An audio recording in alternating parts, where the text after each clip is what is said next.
Hi friends, this is Angelica. Welcome back to my channel. Today I have a couple cards to share with you, showcasing Honeybee Stamps Coneflower die set, and I'm going to be using Distress Oxide inks.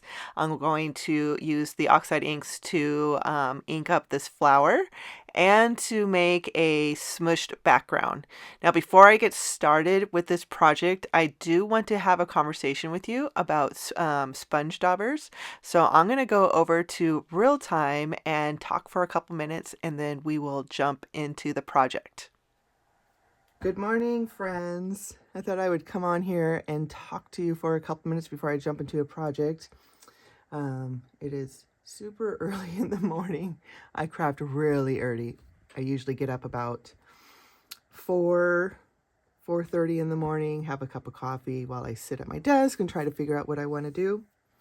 But today, I wanted to talk to you about sponge daubers, finger sponges, finger daubers, however you want to put them.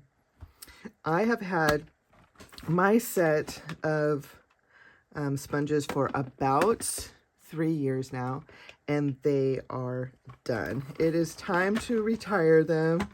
When they start looking like that, that is not good. This is going to leave little foam pieces all over my project, especially if I'm using stencils. So, and I've contaminated a lot of them. But I have more than I feel comfortable about having some pretty worn out sponges. So there are some in here I will keep, but I thought I would do kind of unbox that and show you their case. So I got this at scrapbook.com, yeah, 3 years ago. So they do last a long time. Now, another reason why I bought these daubers is because I do not mix my Oxide inks with any of my other ink pads. That I just do not at all do that. I've done it before with a couple Copics and I lost my Copics. So those markers that I use, it just ruined the tips. So I am just not for using these sponges on dye inks. And there's sometimes I want to. There's sometimes I need a really, really dark red, and I don't have that color red in my Distress Oxide collection, which that's just an example. But in a lot of my videos, you do see me using these sponges. So I just thought I would talk about them for a couple minutes and show you what, if you buy a new one from scrapbook.com, or well, that's where I bought these. And I tell you, I bought these probably 5 days ago, and they came in the mail yesterday. I bought them over the weekend. So I feel like that came in a pretty quick time. So both of these came wrapped like this. I just unwrapped that one. And this does say scrapbook.com on them. They're really good at putting their names on their products. This is for scrapbook.com. Now, one thing about this company is I have joined their affiliate program. I've talked to a couple of the coordinators, and we've been in communication a lot. So they were generous and sent me a package that was full of their products, like their blending brushes and their pad and their Misty. And oh my goodness, I was just so excited unpacking this box. So that's where I'm going to be doing the majority of my shopping now, because they have everything in stock. When I was going through their store, I was just floored at their inventory. And I came across maybe 2 things that were out of stock. So, and it had a wish list, or not a wish list, but a waiting list. So you can put your name down if you want to be notified when it comes back in stock. So other than the Greetery, because the Greetery is just sold in the Greetery shop, I'm going to now link all of my products to scrapbook.com. That way you just have a one-stop shop if you are interested in any of the products that I'm going to use in videos. By the way, I'm down in my basement right now. It's quiet down here, but I do have one of my dogs, and she is just having fun with her bone. So if you hear noise in the background, It's Molly chewing on her bone. So let's get this unwrapped.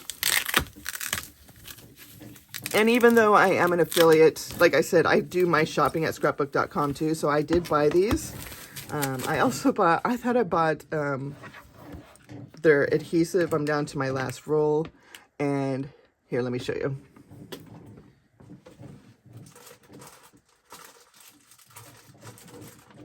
So I'm down to my last roll of the 1/4 inch double-sided adhesive. So when I bought these, I bought the adhesive, but I actually didn't. I bought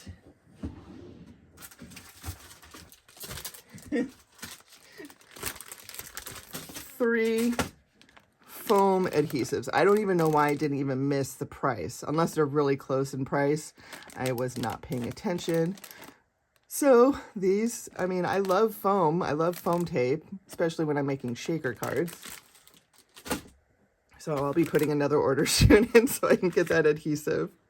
But the reason why I bought 2 of these, I'm going to bring over the Oxide sponges that I know will be good for a little bit longer. But I also got a second set so I can start using dye inks too. Yeah, so I'm going to do, I'm just going to go through these and get this organized, and then I have a fun project that I'm going to do. I'm going to be using the sponges. I'm going to ink up some Coneflowers from Honeybee Stamps and put a card together. So I'm going to get this done, and then I will be back to do the video.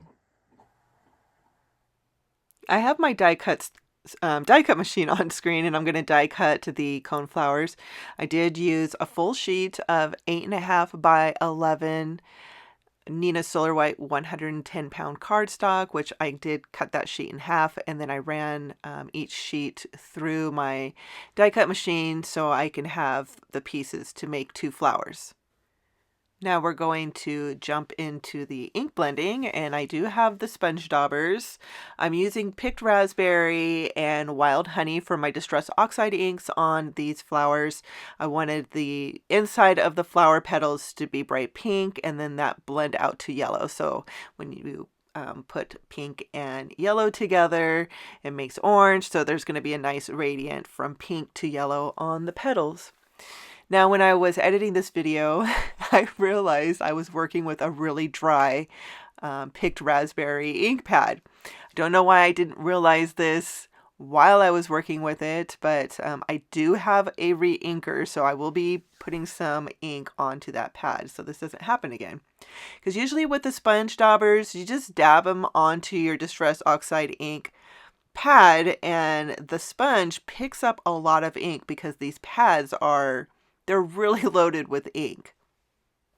And that's why I love using these sponges so much, because they are so saturated with the ink that it just makes blending over stencils or blending die cuts like what I'm doing right now so quick and easy. The sponge moves the ink around really easily on the paper, and I just can quickly get a lot of die cuts inked this way. I still have 2 more pieces of the flower petals to do, and again, I don't know why I didn't realize this pad was out of ink, but you can see how juicy the wild honey pad is. And then I brought the pink down too little on some of the flowers, which is why I'm stacking them. So I can see, I do want a few different color variations on the petals, but I do also want them to kind of look the same too. You saw I just put the yellow or the pink sponge into the yellow. So I had to wipe that sponge real quick off on my mat before re-inking it. And so the bottom is going to be really orange because I did that. And when I said earlier I have a lot of sponges that are contaminated, it's because I did stuff like that all the time. So don't be like me. Put the lid back on your ink pad if you're done using it, or, maybe I should take my own advice. Start putting the ink pads on different sides of my workstation, so I will stop doing that. It happens way too often. So I'm going to finish these last 2 pieces. I picked some browns to ink them with, and now I'm going to glue the pieces together. And here is another place in this process where I made it way too hard on myself. The petals have lines on some of them. Now the petals that have lines on some of them, those are going to be the petals that peek out. There's also petals that have no lines on them, and those are the pieces that are going to have petals glued on top of. For some reason, I did not catch on to that, and I was trying to line up the little teeny bumps that are at the top of the coneflower. And when you're trying to glue 4 pieces together on the same ridges, it is pretty hard. So once I put this flower together, and I did struggle a little bit because I use art glitter glue, and it dries really quickly. Like, you just have a couple seconds to move your paper around before it's stuck in place.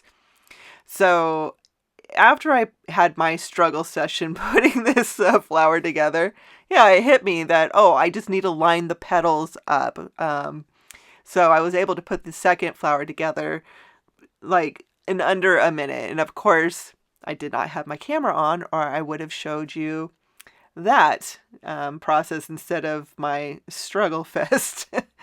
But I did add some vintage photo to the flower petals before I glued on the top 2 pieces, and that way none of the white cardstock would peek through. The Honeybee Stamps Coneflower die set does come with 2 leaves, but I did not want to use the leaves. I wanted these flowers to be on stems. So I have another Coneflower die set. This one is from Concord and Ninth. This is in the Friendly Florals die set. I took the 2 stems out and die cut white cardstock with them, and now I'm inking them with Distress Oxide inks. I picked crushed olive and forest moss for the colors of the stem. I quickly inked the leaves with the crushed olive. I wanted the tips of the leaves to have a yellow-green color to them. And then I filled the rest of the stem in with the forest moss. And I did blend a little bit of the crushed olive and the moss together. Now we're going to make backgrounds, my favorite kind of backgrounds, ink smush backgrounds. So I am using Canson XL watercolor paper. I cut 2 panels, and for the ink, I'm using salvage patina. I swiped that on my craft mat and then sprayed it with some water. And now I'm going to just smush my watercolor panel into that ink. This is kind of a self-edit process, something that I have a hard time doing sometimes. So I am just going to stick with one color right now instead of putting a dark and a light color down. And this is just going to help me keep the colors under control when I'm just doing one color at a time. So when you're doing ink smushing, the most important thing to do is dry between each layer. If I wanted to move on to a second color and I didn't dry my panel first, it's the colors are just going to blend together, and you're not going to have that beautiful layered look that Distress Oxides give you when you dry between the layers. I did do a second layer with the same ink that was on my workspace. And then now I'm going to bring out a second color. I do want a little bit more contrast to the salvage patina. So I am going to work with broken china, but this time I am using acetate paper to help me control the ink. It still gives an organic look, but I am a little bit more in control of where the ink goes instead of just blindly smushing the panel down into the ink.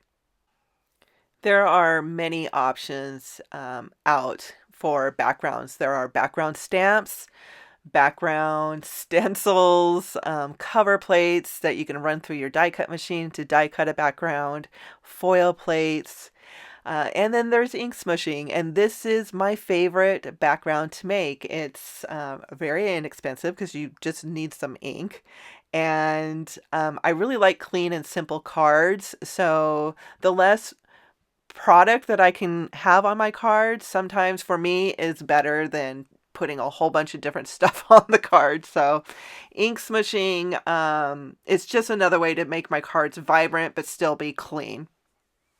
So the salvage patina and broken china was a really pretty blue background, and now I want a pink background. I don't know if you know this or not, but pink is my favorite color. So I started with Saltwater Taffy because I'm just starting with one color right now, drying that to see if I like it, if I want to add more color, and I do want to add a bit more color to it. That's just a little too flat for me.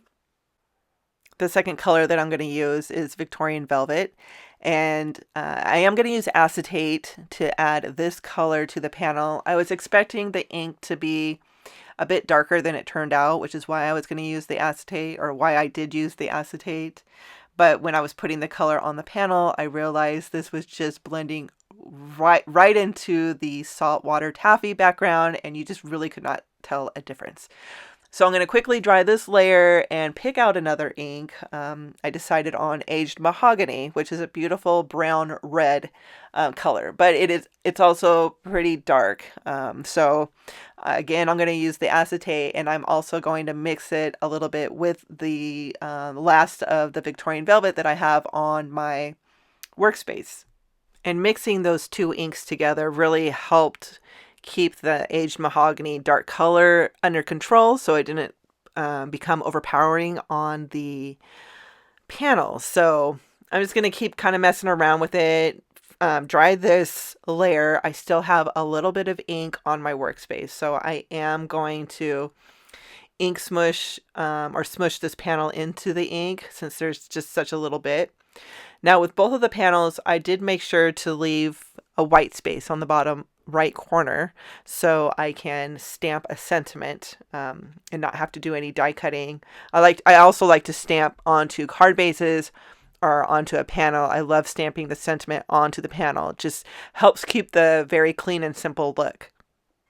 I'm going to use a stitched rectangle die to die cut both of the panels, and I'm going to try and keep as much white in the bottom right corner as much as I can. I do like to use rectangle dies a lot when I'm die cutting my panels. I just really like the clean look that a die cut panel gives. The rectangle dies do leave a little bit of a round edge on all four sides, so I really like that look.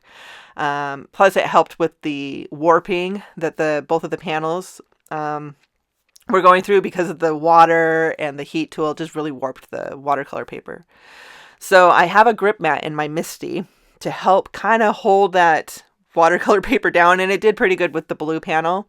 I'm stamping a sentiment from Grant Yourself Grace by Pinkfresh Studio, and I'm using Nocturne, Versifying Clair Nocturne ink. This is my favorite black ink in my collection, and it stamps perfect on this watercolor paper, even though it has a little bit of texture to it. You do have to let the watercolor paper sit for a couple minutes because the ink does need some time to dry. The pink panel gave me a little bit of trouble in the MISTI, so I did just tape the right side down before I stamped. And I stamped another sentiment from the same Pinkfresh Studio stamp set. And then I backed both of the panels with craft foam just to get the curl out of the paper. So I added double-sided adhesive to the craft foam, and then I attached the craft foam to the panel. And what I'm just showing you on screen, this is how I put all of my panels on my cards. And I wanted to keep all of this on screen. I expose the middle adhesive strip, and I add some glue onto it. Now the glue is just going to give me a little bit of wiggle room time to make sure that the panel is on the card base evenly and straight. And once that glue dries, it takes maybe a minute, I can use my reverse tweezers and expose the rest of the adhesive. I take the adhesive backing off the other side, off the four sides, and pull the strips out. My final step is gluing the flower and stem onto the card bases. Normally I would use thin foam squares to add at least the flower, but this flower is 6 layers of paper, so it doesn't need any more dimension. So I'm just going to glue that right onto the card bases, and that finishes today's cards. I love how these Coneflowers turned out. As usual, my Distress Oxide inks did not let me down. They are one of my favorite mediums in my craft room. If you haven't played with Oxides, I hope you do give them a chance, even if you just buy a couple colors and try some ink blending or some smushing. I promise you're going to love these inks. I'm going to leave links to all the products that I used in this video, including the new exclusive Misty, the Rose Gold Misty from scrapbook.com. I'll leave all those links down in the description. They will be affiliate links, and that's at zero cost to you. Just if you shop my links, I do get a small commission, and that does help out my channel. I want to thank you so much for hanging out with me. I hope you enjoyed this video. Be sure to subscribe before you leave, and I am going to be back shortly with another video, so I'll see you then. Take care, friends.